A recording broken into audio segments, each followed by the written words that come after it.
Il y a maintenant 18 ans, le Premier ministre israélien Yitzhak Rabin était assassiné après un discours prononcé lors d'une manifestation pour la paix à Tel Aviv.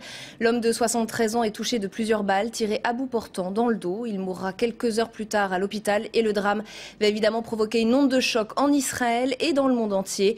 Ce jour a définitivement marqué l'histoire. On va tenter de comprendre pourquoi. Avec nous pour en parler, Gilles-William Golnadel, bonjour et merci d'être mon invité. Vous êtes avocat franco-israélien et président de l'association Avocats sans frontières. On va d'abord revenir sur ce moment précis. Rabin vient tout juste de prononcer un discours de paix. Ses derniers mots, je le cite, sont « Le peuple israélien aspire à la paix, affirme sa volonté de paix et pour tout cela, un immense merci à tous. » Il descend de la tribune et là, c'est un étudiant israélien qui met fin à ses jours. Le moment est absolument terrible. Oui, il a surpris tout le monde.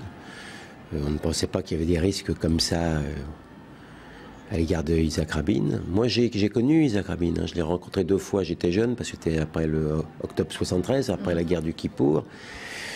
C'était un homme qui n'était pas sympathique parce qu'il était timide et donc il était un peu distant. Et en même temps, il émanait de sa personne de la bonté et de la gentillesse. Donc il n'était pas dans l'empathie avec les gens et en même temps, il irradiait. Alors, l'assassin est un jeune homme de 25 ans, Yigal Amir, convaincu d'agir pour le bien d'Israël. Quelles sont ses motivations précises? Est-ce que vous pouvez nous expliquer son geste? C'est difficile. Nous avons affaire à un ultra, nous avons affaire à un extrémiste. Il faut comprendre également que la période n'est pas bonne. On se trompe si on pense que la colombe a été terrassée ce jour-là, parce que la colombe avait, si j'ose dire, du plomb dans l'aile déjà. On parle des accords d'Oslo. On parle des accords d'Oslo. Il faut comprendre, Israël est désespéré. Parce que, et les Israéliens sont désespérés, parce qu'on propose aux Palestiniens la reconnaissance, on propose à Arafat, qui était pourtant totalement dévalué parce qu'il avait soutenu Saddam Hussein, et donc on le fait revenir de Tunis, on lui dit que tout est possible. On est déjà sur des négociations de rétrocession de territoire. Et les Israéliens étaient totalement d'accord avec Oslo, et moi le premier.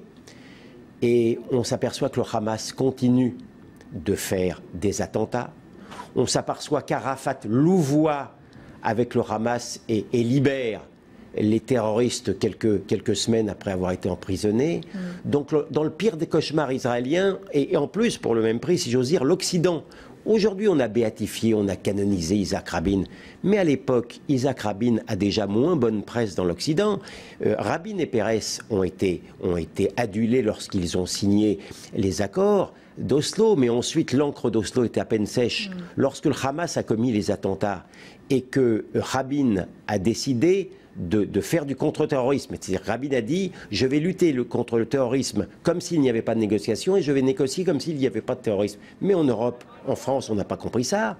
Et moi, je me souviens que j'avais commis un article dans le Figaro quelques mois avant la mort de Rabin, qui s'appelait SOS Rabin, où je ne prévoyais pas qu'il allait être tué physiquement, mais déjà politiquement, parce que je voyais que la cote baissait en Israël, et où je demandais aux Européens de comprendre que c'était bien gentil d'être compréhensif avec Arafat en disant oui, il faut défendre Arafat par rapport au Hamas, mais qu'Israël était un pays démocratique qui avait le droit de se défendre, et donc il fallait que l'Europe soit compréhensive à l'égard du contre-terrorisme de Rabin, et ça n'était pas le cas du tout. Mais vous dites que tout Israël soutenait Rabin et les accords d'Oslo. Il y avait quand même toute une frange de la population israélienne, et d'ailleurs ça s'est vérifié par la suite, qui soutenait Yigal Amir. Encore maintenant, et à l'époque, vous avez 80% du public israélien, je dis bien 80%, qui, lorsqu'on leur dit, lorsqu'on leur met en main le deal suivant,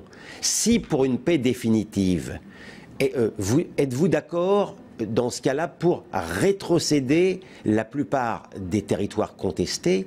80% des Israéliens sont d'accord avec ça. Vous avez qu'une frange à peu près de 20% de gens qui sont malgré tout pour conserver un glacis territorial, soit pour des raisons religieuses, soit pour des raisons stratégiques. Ces 20%, vous les qualifieriez d'extrémistes? Non. Oh non, vous avez des gens tout à fait respectables parmi les 20%. Yigal Amir n'est pas du tout dans ce camp-là. Yigal Amir, c'est un extrémiste total qui ne veut pas du tout le moindre règlement territorial de la question israélo-palestinienne. Il ne représente rien sur le plan politique. Est-ce qu'on peut considérer que Yigal Amir a changé l'histoire ce jour-là? Si on se projette un peu, si on fait de l'histoire-fiction, est-ce qu'il y aurait la paix aujourd'hui s'il n'avait pas assassiné Rabin, d'après vous? Je crains que non. L'assassinat de Rabin a été un drame terrible, a été un drame politique, un drame humain, un drame philosophique, si j'ose dire, pour l'histoire d'Israël. Mais je vous mentirais en disant que pour autant, ça aurait changé quelque chose. À l'époque déjà, les accords d'Oslo avaient du plomb dans l'aile, je vous l'ai dit.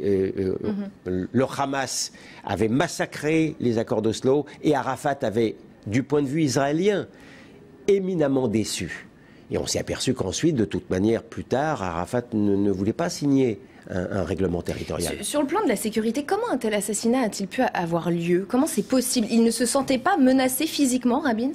Écoutez, un Premier ministre israélien est de toute manière menacé physiquement. Oui, mais toujours ultra protégé aussi. On a toujours pensé que le risque émanait du camp adverse.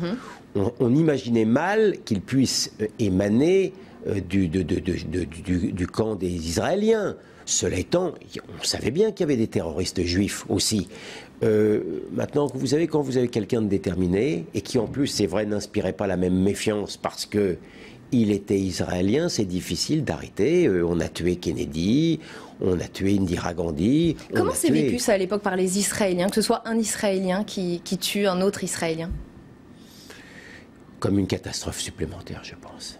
Je pense, oui, comme un drame supplémentaire qui rajoutait au drame terrible de voir un Premier ministre, malgré tout, qui restait un grand homme, parce que même s'il était dévalué politiquement, c'est vrai, ça restait un immense soldat. C'était le vainqueur de la guerre de 6 jours. C'était un homme politique qui était très prisé, qui avait été un excellent ambassadeur, un excellent représentant de l'État d'Israël aux États-Unis. C'était quelqu'un qui était respecté, qui avait une aura exceptionnelle, nonobstant les divergences politiques. La gauche, la droite, une grande partie de la droite respectait Rabin, peut-être davantage d'ailleurs que Shimon Peres, parce que Rabin, c'était un peu injuste, parce que Shimon Peres a rendu de grands services, mais Rabin avait été un chef d'état-major glorieux, donc ça imposait au camp de la droite. Monsieur Gonne-Nadel, si je vous demandais de terminer cette phrase, le 4 novembre 1995, c'est le jour où? Comment vous complétez le jour où un très grand chef d'État, un très grand stratège politique et militaire a été fauché par l'un des siens, ce qui est un drame dans le drame. Merci beaucoup, Monsieur Gonne-Nadel, d'avoir été mon invité dans le jour ouf. L'information continue sur LCI.